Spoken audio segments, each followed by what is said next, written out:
where I left off on my last video, just showing how I'm flipping these properties within my infinite banking policy to show an infinite return on my cash.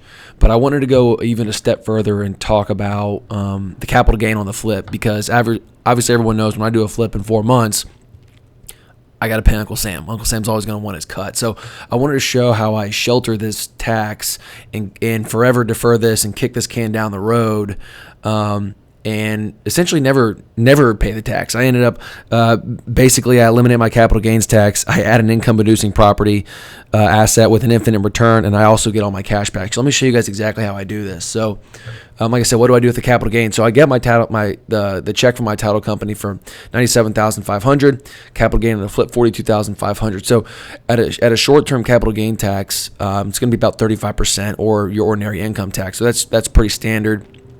So the capital gain is $14,875. So my net profit after I did that flip was $27,625, which is not a terrible return, but it's a lot less than $42,000. So, and everyone knows that once I pay a tax, or once you eliminate the ability to have your cash working for you, you don't just lose that ability to use it for something, but you've also lost the opportunity cost of using that dollar for the rest of eternity down the way to earn for you. So as you see here, I said, what if we can kick that capital gain tax down the road with our 1031? I won't get into the 1031s, but it's basically just a way for you to continue to defer your taxes when you go and flip property. But you put money back in your pocket tax-free and create an infinite returning cash-on-cash asset.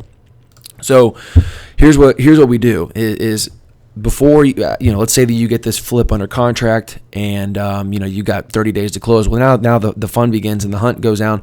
I'm looking for houses in the 130 neighborhood. Okay, the reason why is, and this is just one example, but when I know I'm getting my check for $97,500, I know at the end of the day that's 75% of 130. So I know that at the end of the day, if I can get my property to appraise for 130, I'll be able to cash out my equity. So what I'm talking about here, let's go say I find a piece of real estate.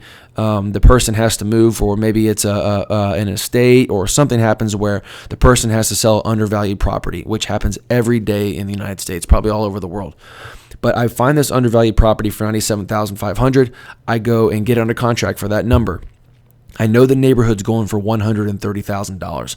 So right when I purchase my property, or once I sell my property and I get my check for $97,500, I immediately go to the title company in the next room and I purchase a property for $97,500. Okay, so I've just taken the cash from one property into the next. Okay, so then what I'll do is, like I said, I'll you can say however long a bank needs to season. That's not important. It's just the concept of this.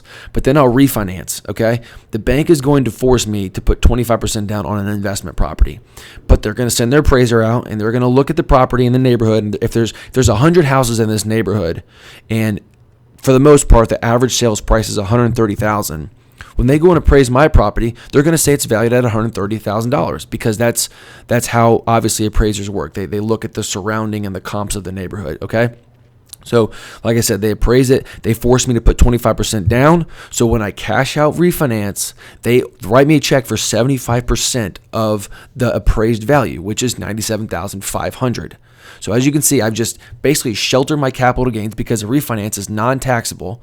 I've added an income producing asset. So yeah, now I have a mortgage of, let's say, $650 a month, but now I've just added a real estate investment that's going to throw off $1,600 a month in rent. So now you can see I've just added an income producing asset with no money down, infinite return because I have no cash in the game, and I have all $97,500 back in my pocket.